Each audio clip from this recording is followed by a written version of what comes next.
Thank you. It's 8 minutes to 7. Now to a journey that was long considered impossible. But tomorrow, British sailor Ella Hibbert will begin her attempt to become the first person to circumnavigate the Arctic Circle without the support of any others. Ella's voyage, which could take up to 5 months, aims to highlight the effects of climate change by showing that trips like these are only possible due to melting ice in the Arctic. Our environment correspondent, Jonah has been to meet her. I think most people think I'm a little bit nuts.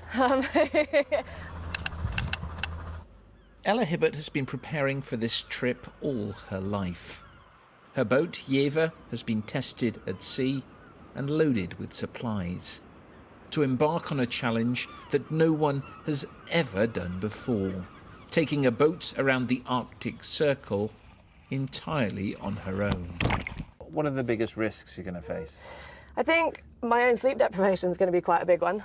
As long as the boat's sailing and I'm underway, moving, I never sleep for more than 20 minutes at a time. Realistically, if I did hit an iceberg hard enough to hold the boat and start sinking, then I would have to abandon ship. And then we've got protocols in place to make sure that that's done as safely as it can be. This boat has a 5mm thick steel hull, but Ella may not need that extra protection. The Arctic is warming at a rate far quicker than the rest of our planet, meaning routes that were once impassable due to ice are now opening up. That shows you the whole of the Arctic Ocean. Ella will head north towards Iceland before starting the circumnavigation of the North Pole. And around to southern Greenland. Sailing when possible, but using an engine if needed. 7 or 8 different routes to get through these islands, but most likely quite a coastal trip around northern Canada. So I estimate this to take about 5 to 6 months. It's 10,000 nautical miles for the circumnavigation itself, not including getting to and from the Arctic from Portsmouth. And if you do make it, how will you feel? It's a tricky one to answer because there will be a personal sense of achievement in pulling off something that's never been done before. There's not many of those left to do in the world. But the reality of what that means for the Arctic and our future will be incredibly worrisome. Because this shouldn't really be possible. No, if we were seeing the Arctic as we would hope to, it wouldn't be. This is what awaits Ella, the Northwest Passage which connects Greenland to Alaska.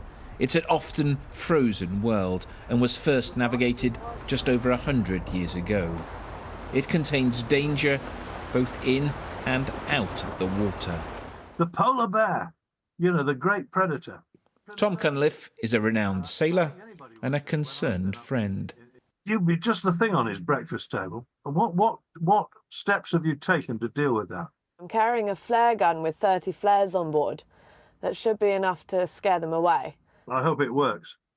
Because, of course, the traditional method is to have a rifle and deal with it that way, which probably doesn't suit you, but I think I'd rather blow the bear off than have it eat me for breakfast if it came to it. We're supporting Polar Bears International with the expedition, so damaging a bear is very much not on the list of things we want to be doing.